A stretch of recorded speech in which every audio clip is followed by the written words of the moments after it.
नमस्कार दोस्तों, स्वागत है आपका मार्कंडेय पुराण में। आज हम देखेंगे राजा उत्तम का चरित्र तथा उत्तम मनवंतर का वर्णन। तो आइए दोस्तों शुरू करते हैं। क्रोष्टुकी बोले, ब्राह्मण, आपने स्वरोचिष मनवांतर का वृत्तांत मुझे विस्तार के साथ सुनाया, साथ ही मेरे प्रश्न के अनुसार 8 निधियों का भी वर्णन किया। स्वयंभू मनवंतर का वर्णन तो पहले ही हो चुका है, अब उत्तम नामक तीसरे मनवंतर की कथा सुनाइए। मार्कंडेय जी ने कहा, राजा उत्तानपाद के सुरुचि के गर्भ से एक उत्तम नामक पुत्र उत्पन्न हुआ था, जो महान बलवान और पराक्रमी था। शत्रु और मित्र में तथा पुत्र और पराये मनुष्य में उसका समान भाव था। वह धर्म का ज्ञाता था और दुष्टों के लिए यमराज के समान भयंकर एवं साधु पुरुषों के लिए चंद्रमा के समान आनंददायी था। राजकुमार उत्तम ने बभ्रू कुमारी बहुला के साथ विवाह किया था। वे सदा उसी में आसक्त रहते थे। उनका मन और किसी काम में नहीं लगता था। स्वप्न में भी उनका चित्त बहुला में ही लगा रहता था। वे सदा रानी की इच्छा के अनुसार ही चलते थे, तो भी वह कभी उनके अनुकूल नहीं होती थी। इस समय दूसरे राजाओं के समक्ष ही रानी ने राजा की आज्ञा मानने से इनकार कर दिया। इससे उन्हें बड़ा क्रोध हुआ। वे कुपित सर्प की भांति फुंकारते हुए द्वारपालों से बोले, दरबान, तू इस दुष्ट हृदय का स्त्री को निर्जन वन में ले जाकर छोड़ दे। यह मेरी आज्ञा है, अतः तुझे इस पर कुछ सोच विचार करने की आवश्यकता नहीं है। तब राजा की आज्ञा को अविचारणीय मानकर द्वारपाल रानी को रथ पर बिठा वन में छोड़ आया। राजा के द्वारा इस प्रकार निर्जन वन में त्यागी जाने वाली बहुला ने उनकी दृष्टि से दूर होने के कारण अपने ऊपर राजा का बहुत बड़ा अनुग्रह माना। उधर राजा अपने ओरस पुत्रों की भांति प्रजा का पालन करते हुए समय व्यतीत करने लगे। एक दिन की बात है, कोई ब्राह्मण उनके दरबार में आया और अत्यंत दुखचित्त होकर इस प्रकार कहने लगा। ब्राह्मण बोला, महाराज, मैं बहुत दुखी हूँ, मेरी बात सुनिए, क्योंकि राजा के सिवा और किसी से मनुष्यों की संकट से रक्षा नहीं हो सकती। रात को सोते समय मेरे घर का दरवाजा खोले बिना ही कोई मेरी स्त्री को चुरा ले गया है। आप उसे पता लगाकर ला देने की कृपा करें। राजन, हमारी आय और धर्म का 6वां भाग आप वेतन के रूप में ग्रहण करते हैं, इसीलिए आप ही हम लोगों की रक्षक हैं। आपसे रक्षित होने के कारण ही मनुष्य रात्रि में निश्चिंत होकर सोते हैं। राजा ने पूछा, ब्राह्मण, आपकी स्त्री शरीर से कैसी है? यह मैंने कभी नहीं देखा है। उसकी अवस्था क्या है, यह भी आपको ही बतलाना होगा। साथ ही यह भी सूचित कीजिए कि आपकी ब्राह्मणी का स्वभाव कैसा है। ब्राह्मण बोला, राजन, मेरी स्त्री की दृष्टि से क्रूरता टपकती है। उसकी कद तो बहुत ऊंची है, किंतु बाहें छोटी, मुंह दुबला पतला और शरीर कुरूप है। यह मैं उसकी निंदा नहीं करता, ठीक ठीक हुलिया बतलाता हूँ। उसकी बातें बड़ी कड़वी होती है तथा स्वभाव से भी वह कोमल नहीं है। उसकी पहली अवस्था कुछ कुछ बीत चुकी है। राजा ने कहा, ब्राह्मण, ऐसी स्त्री लेकर क्या करोगे? मैं तुम्हें दूसरी भार्या देता हूँ। अच्छे स्वभाव की स्त्री ही कल्याणमय एवं सुख देने वाली होती है। वैसी स्त्री तो केवल दुख का ही कारण है। रूप और शील दोनों से हीन होने के कारण वह स्त्री त्याग देने योग्य है। ब्राह्मण बोला, राजन, अपनी पत्नी की रक्षा करनी चाहिए, यह श्रुति का उत्तम आदेश है। उसकी रक्षा न करने पर उससे वर्ण शंकर की उत्पत्ति होती है। वर्ण शंकर अपने पितरों को स्वर्ग से नीचे गिरा देता है। पत्नी न होने के कारण मेरे नित्य कर्म छूट रहे हैं। इससे प्रतिदिन धर्म में बाधा आती है, जिसके कारण मेरा पतन अवश्यम भावी है। उसके गर्भ से जो मेरी संतति होगी, वह धर्म का पालन करने वाली होगी। प्रभु, इस प्रकार मैंने अपनी पत्नी का वृत्तांत आपके सामने निवेदन किया है। आप उसे लाइए, क्योंकि आप ही प्रजा की रक्षा के अधिकारी है। ब्राह्मण की ऐसी बात सुनकर और उस पर भली भांति विचार करके राजा उत्तम सब सामग्रियों से युक्त अपने विशाल रथ पर आरूढ़ हुए और पृथ्वी पर इधर उधर घूमने लगे। एक दिन एक बहुत बड़े वन में किसी तपस्वी का उत्तम आश्रम दिखाई दिया। तब रथ से उतरकर वे उस आश्रम में गए। वहां उन्हें एक मुनि का दर्शन हुआ, जो कुशाश पर विराजमान थे और अपने तेज से अग्नि की भांति प्रज्वलित हो रहे थे। राजा को आया देख मुनि शीघ्रता पूर्वक उठकर खड़े हो गए और स्वागत पूर्वक उनका सम्मान करते हुए शिष्य से बोले, अर्घ्य ले आओ। शिष्य ने धीरे से कहा, मुने, क्या इन्हें अर्घ्य देना उचित है? इस बात का भलीभांति विचार करके जैसी आज्ञा दे उसका पालन करूं। तब मुनि ने राजा के वृत्तांत को ध्यान द्वारा जानकर केवल आसन दे बातचीत के द्वारा उनका सत्कार किया। ऋषि ने पूछा, राजन, मैं जानता हूँ आप महाराज उत्तानपाद के पुत्र उत्तम हैं। बताइए किस लिए यहाँ आए हैं? इस वन में कौन सा कार्य सिद्ध करने का विचार है? राजा ने कहा, मुने, एक ब्राह्मण के घर से किसी अपरिचित व्यक्ति ने उसकी स्त्री को चुरा लिया है। उसकी खोज करने के लिए मैं यहाँ आया हूँ। इस समय आपसे एक बात पूछता हूँ, कृपा करके बताइए। जब मैं आपके आश्रम पर आया तो प्रथम दृष्टि पड़ते ही आपने मुझे अर्घ्य देने का विचार किया, किंतु फिर उसे रोक क्यों दिया? ऋषि बोले, राजन, आपको देखकर मैंने जल्दी में अर्घ्य देने की आज्ञा प्रदान की थी, किंतु इस शिष्य ने मुझे सावधान किया। मेरे प्रसाद से यह भी मेरी ही भांति संसार के भूत, भविष्य और वर्तमान का हाल जानता है। इसने कहा, विचार कर आज्ञा दीजिए। तब मैंने भी उसका वृत्तांत जान लिया, इसीलिए आपको विधि पूर्वक अर्घ्य नहीं दिया। राजन, इसमें संदेह नहीं है कि आप स्वयंभू व मनु के वंश में उत्पन्न होने के कारण अर्घ्य पाने के अधिकारी है, तथापि हम लोग आपको अर्घ्य का उत्तम पात्र नहीं मानते। राजा ने पूछा, ब्राह्मण, मैं जानकर या अनजाने में ऐसा कौन सा पाप किया है? राजा ने पूछा, ब्राह्मण, मैंने जानकर या अनजाने में ऐसा कौन सा पाप किया है जिससे बहुत दिनों के पश्चात आने पर भी मैं आपसे अर्घ्य पाने का अधिकारी न रहा? ऋषि बोले, राजन, क्या आप इस बात को भूल गए कि आपने अपनी पत्नी का वन में परित्याग किया है और उसके साथ ही आप धर्म को भी छोड़ बैठे हैं? एक पक्ष तक भी नित्य कर्म छोड़ देने से मनुष्य अस्पर्श हो जाता है, फिर आपने तो 1 वर्ष से उसको छोड़ रखा है। अतः आपके विषय में क्या कहना है? नरेश्वर, पति का स्वभाव कैसा ही हो, पत्नी को उचित है कि वह सदा पति के अनुकूल रहे। इसी प्रकार पति का भी कर्तव्य है कि वह दुष्ट स्वभाव वाली पत्नी का भी पालन पोषण करे। ब्राह्मण की वह पत्नी जिसका अपहरण हुआ है सदा पति के प्रतिकूल ही चलती है, तथापि धर्म पालन की इच्छा से वह आपके पास गया और पत्नी को खोजने के लिए प्रेरित करता रहा। आप तो धर्म से विचलित हुए दूसरे मनुष्य को धर्म में लगाते हैं, फिर जब आप स्वयं ही विचलित होगे तब आपको कौन धर्म में लगाएगा? मार्कंडेय जी कहते हैं, मुनि के योग कहने पर राजा लज्जित हो गए। आपका कहना ठीक है, यो कहकर उन्होंने ब्राह्मण की पत्नी के विषय में पूछा। भगवान, आप भूत और भविष्य के यथार्थ ज्ञाता है, बताइए ब्राह्मण की पत्नी को कौन ले गया है? ऋषि बोले, राजन, अद्रि के पुत्र बालक नाम के राक्षस ने उसका अपहरण किया है। उत्प्लावत वन में जाने पर आप उस ब्राह्मण की पत्नी को देख सकेंगे। जाइए शीघ्र ही उस श्रेष्ठ ब्राह्मण का पत्नी से संयोग कराइए, जिससे आपकी तरह उसे भी दिनों दिन पाप का भागी न होना पड़े। तदंतर उन महामुनि को प्रणाम करके राजा उत्तम पुनः अपने रथ पर आरूढ़ हुए और उनके बताए हुए उत्प्लावन वन में गए। वहां उन्होंने ब्राह्मण की पत्नी को देखा। उसका स्वरूप ठीक वैसा ही था जैसे कि ब्राह्मण ने बतलाया था। वह श्रीफल खा रही थी। राजा ने उससे पूछा, भद्रे, तुम इस वन में कैसे आई? सब बातें स्पष्ट रूप से बताओ। जान पड़ता है तुम विशाल के पुत्र सुशर्मा की स्त्री हो।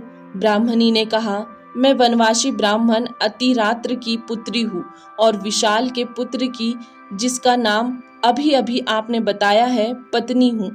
मुझे दुरात्मा राक्षस बालक यहाँ हर लाया है। मैं घर के भीतर सो रही थी, उस समय इसने मेरा अपने भ्राता और माता से वियोग कराया। मैं यहाँ बहुत दुखी रहती हूँ। उसने मुझे इस अत्यंत गहन वन में छोड़ रखा है। न तो मेरा उपभोग करता है और न मुझे खा ही डालता है। इसका कुछ कारण समझ में नहीं आता। राजा बोले, ब्राह्मण कुमारी, क्या तुम्हें मालूम है कि वह राक्षस तुमको यहाँ छोड़कर कहाँ गया है? मुझे तुम्हारे पति ने यहाँ भेजा है।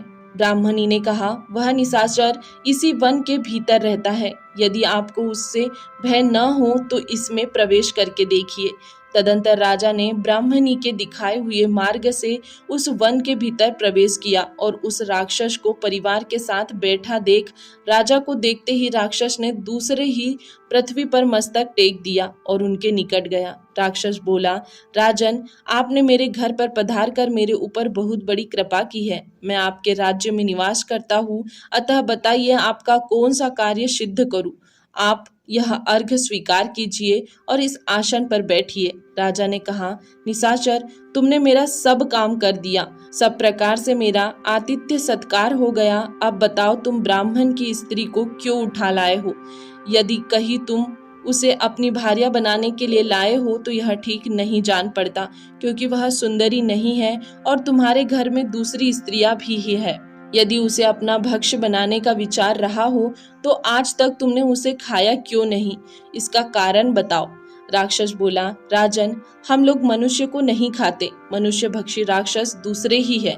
हम तो पुण्य का फल ही खाया करते हैं। इसके सिवा यदि कोई स्त्री या पुरुष हमारा आदर या अनादर कर दे तो हम उसके अच्छे बुरे स्वभाव को भी खा जाते हैं।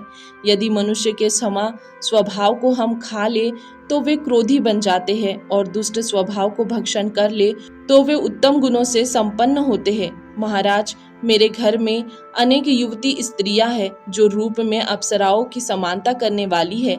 उनके रहते हुए मनुष्य की स्त्रियों में मेरा अनुराग कैसे हो सकता है? राजा ने कहा, निशाचर, यदि यह ब्राह्मणी न तो तुम्हारे उपभोग के काम की है न आहार के, तो ब्राह्मण के घर में प्रवेश करके तुमने इसका अपहरण क्यों किया? राक्षस बोला, राजन, वह श्रेष्ठ ब्राह्मण वेद मंत्रों का ज्ञाता है। मैं जिस किसी यज्ञ में जाता हूँ, रक्षोघ्न मंत्रों का पाठ करके वह मुझे दूर भगा देता है। मंत्रों के द्वारा उसके उच्चाटन करने से हम लोग भूखे रह जाते हैं। ऐसी दशा में हम कहा जाए, प्रायः सभी यज्ञों में वह ऋत्विक बन जाता है। इसीलिए हमने उसके सामने यह विघ्न खड़ा किया है, क्योंकि कोई भी पुरुष पत्नी के बिना यज्ञ कर्म करने के योग्य नहीं रहता। राजन, मैं आपका विनीत सेवक हूँ, आपके राज्य की प्रजा हूँ, अतः आप अपने किसी कार्य के लिए आज्ञा देकर मुझ पर कृपा कीजिए। राजा ने कहा, राक्षस, तुम पहले कह चुके हो कि हम मनुष्य के स्वभाव को खा जाते हैं, अतः हम तुमसे जो काम कराना चाहते हैं उसे सुनो। तुम इस ब्राह्मणी की दुष्टता को भक्षण कर लो, जिससे यह विनयशील हो जाए। इसके बाद इसे इसके घर में पहुंचाओ। इतना कर देने पर मैं समझूंगा कि तुमने अपने घर पर आए हुए मुझ अतिथि का संपूर्ण मनोरथ पूर्ण कर दिया। राजा के यो कहने पर वह राक्षस अपनी माया से ब्राह्मणी के शरीर में प्रवेश कर गया और अपनी शक्ति से उसके दुष्ट स्वभाव को खा गया। फिर तो ब्राह्मण की पत्नी भयंकर दुष्टता से मुक्त हो गई और राजा से बोली, महाराज, मुझे अपने ही कर्म के फल से अपने महात्मा स्वामी से विलग होना पड़ा है। यह निशाचर तो उसमें निमित्त मात्र बना है, न इसका दोष है न मेरे महात्मा पति का दोष है। सब दोष मेरा ही है, क्योंकि मनुष्य को अपनी ही करनी का फल भोगना पड़ता है। पूर्व जन्म में मैंने किसी का वियोग कराया होगा, वह आज मुझ पर भी आ पड़ा है। इसमें दूसरे का कोई दोष नहीं है। राक्षस बोला, राजन, आपकी आज्ञा के अनुसार मैं इस ब्राह्मणी के इसके स्वामी के घर पर पहुंचा आता हूँ। इसके सिवा और भी यदि मेरे योग्य कोई कार्य हो तो उसके लिए आज्ञा दीजिए। राजा ने कहा, निशाचर, यह कार्य हो जाने पर मैं समझूंगा कि तुमने मेरा सारा कार्य सिद्ध कर दिया। वीर, यदि किसी कार्य के समय मैं तुम्हारा स्मरण करूं तो तुम मेरे पास आ जाना। बहुत अच्छा कहकर राक्षस ने उस ब्राह्मण की पत्नी को, जो दुष्टता दूर हो जाने से अब अच्छे स्वभाव की हो गई थी, ले जाकर उसके पति के घर में पहुंचा दिया। राजा भी उसे भेजकर मन ही मन इस प्रकार चिंता करने लगे, अब मैं अपने विषय में क्या करूं, क्या करने से मेरा भला होगा। महामना महर्षि ने मुझे अर्घ्य के अयोग्य बताया है, यह तो मेरे लिए बड़े कष्ट की बात है। अब मैं क्या करूं? पत्नी को तो मैंने त्याग दिया, अब उसका पता कैसे लगे, अथवा उन ज्ञानक्षु महर्षियों से ही चलकर पूछूं। यो विचार कर राजा फिर रथ पर आरूढ़ हुए और उस स्थान पर गए जहाँ वे त्रिकाल वेत्ता धर्मात्मा महामुनि रहते थे। रथ से उतरकर उन्होंने मुनि के पास जा उन्हें प्रणाम किया और राक्षस से मिलने, ब्राह्मणी के दिखाई देने तथा उसकी दुष्टता के दूर होने आदि का सब वृत्तांत ठीक ठीक कह सुनाया। ऋषि ने कहा, राजन, तुमने जो कुछ किया वह सब मुझे पहले ही मालूम हो चुका है। मेरे पास तुम जिस कार्य से आए हो वह भी मुझसे छिपा नहीं है।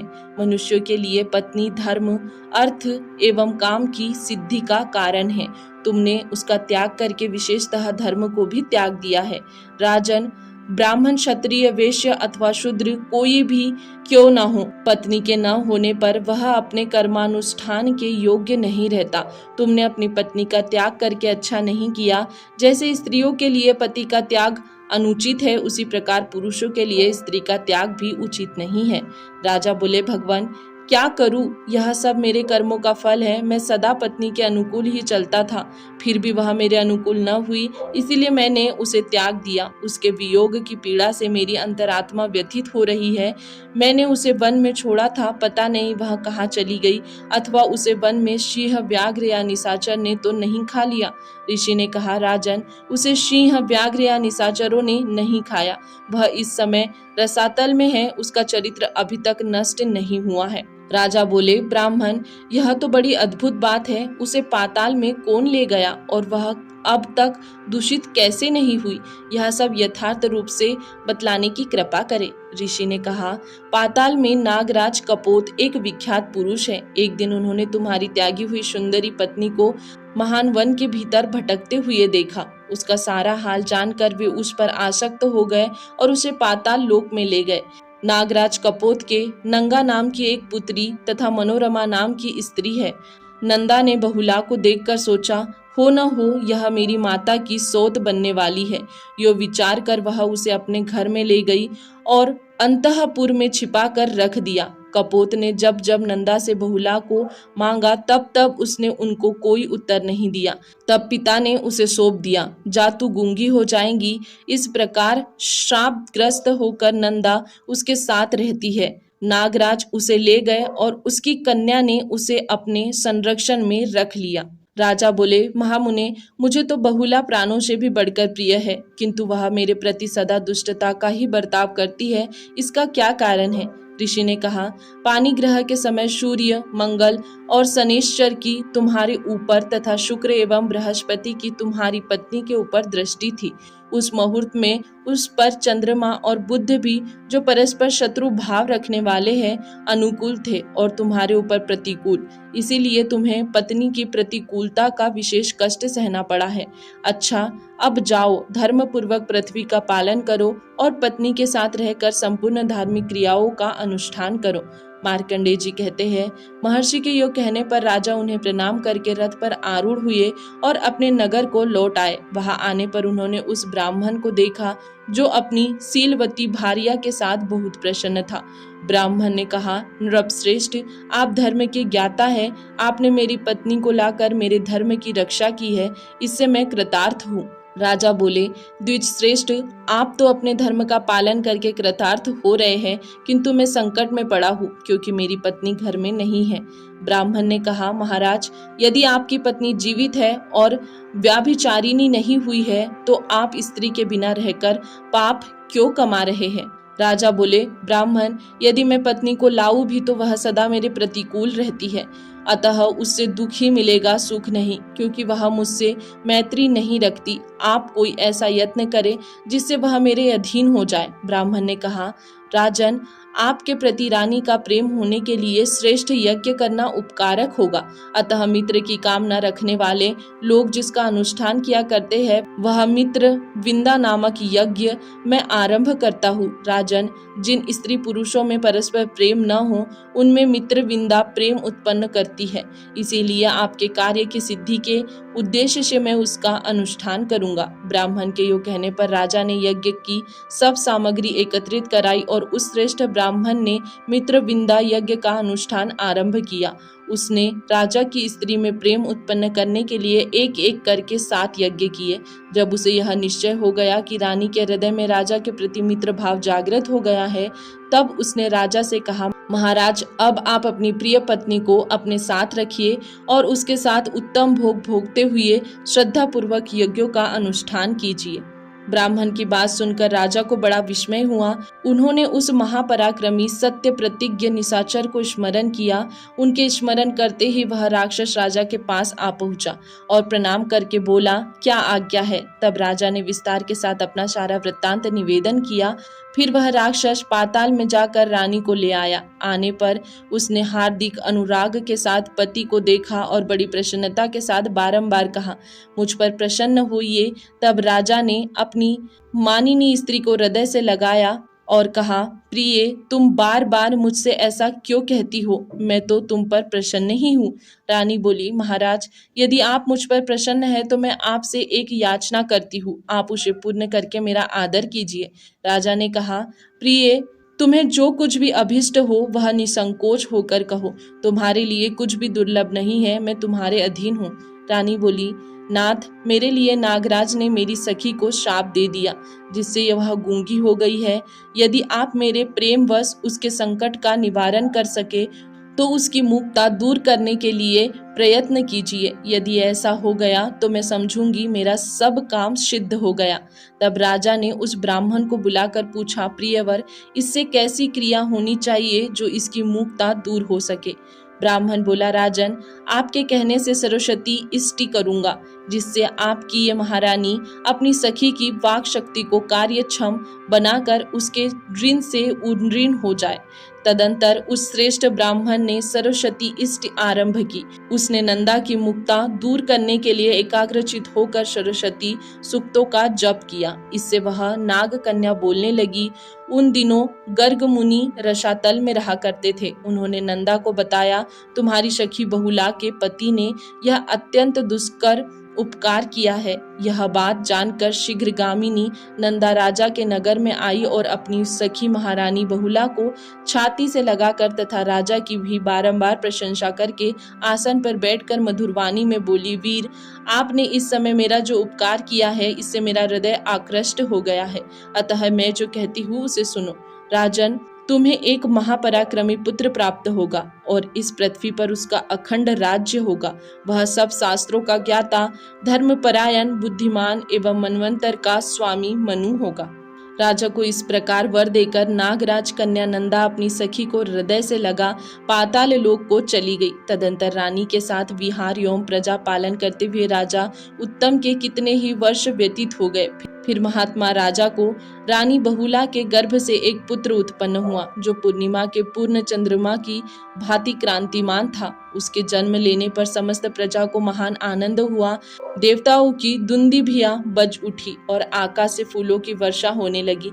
उसे देखकर मुनियों ने कहा, यह राजा उत्तम के वंश में और उत्तम समय में उत्पन्न हुआ है तथा इसका प्रत्येक अंग उत्तम है, इसीलिए यह औत्तम नाम से विख्यात होगा। इस प्रकार राजा उत्तम का पुत्री औत्तम नामक मनु हुआ। अब उसके प्रभाव का वर्णन सुनो। जो राजा उत्तम के उपाख्यान और औत्तम के जन्म की कथा प्रतिदिन सुनता है, उसका कभी किसी से द्वेष नहीं होता। इस चरित्र को सुनने और पढ़ने वाले का कभी प्रिय पत्नी, पुत्र अथवा बंधुओं से वियोग नहीं होता। उत्तम मनवंतर तीसरा कहा गया है। उसमें स्वधामा, सत्य, शिव, प्रदर्तन तथा वशवर्ती ये देवताओं के 5 गण थे। इनका जैसा नाम वैसा ही गुण था। ये 5 देवगण यज्ञ भोगी माने गए हैं। ये सभी गण 12-12 व्यक्तियों के समुदाय है। उक्त मनवंतर में सुशांति नामक इंद्र हुए, जो 100 यज्ञों का अनुष्ठान करके इंद्र पद को प्राप्त हुए थे। आज भी मनुष्य विघ्नों का नाश करने के लिए सुशांति के नामाक्षरों से विषुभूत एक गाथा का गान किया करते हैं। वह इस प्रकार है। शिव, सत्य एवं वशवर्ती आदि देवगणों के साथ परम सुंदर देवराज सुशांति उत्तम शांति प्रदान करते हैं। मार्कंडेय जी कहते हैं, उत्तम मनु के अज, परसुचि और दिव्य ये 3 पुत्र थे, जो देवताओं के समान तेजस्वी तथा महान बल एवं पराक्रम से संपन्न थे। उनके मनवंतर में उन्हीं के वंशज इस पृथ्वी का पालन करते रहे। 71 चतुर्युगी से कुछ अधिक काल का एक मनवंतर होता है। यह बात पहले बतलाई जा चुकी है। महात्मा वशिष्ठ के 7 पुत्र ही इस तीसरे मनवंतर में सप्तऋषि थे। इस प्रकार यह तीसरे मनवंतर का वर्णन हुआ। अब तामस मनु के चौथे मनवंतर का वर्णन किया जाता है। यद्यपि तामस मनु का जन्म मनुष्यतर योनि में हुआ था, तो भी उन्होंने अपने यश से त्रिभुवन को अलौकिक कर दिया था। ब्राह्मण यह अन्य सभी मनुओं की भांति चौथे मनु का जन्म भी अलौकिक है, उसे बतलाता हूँ, सुनो। दोस्तों, आज के लिए इतना ही। इसके आगे हम कल के वीडियो में देखेंगे। तब तक के लिए धन्यवाद।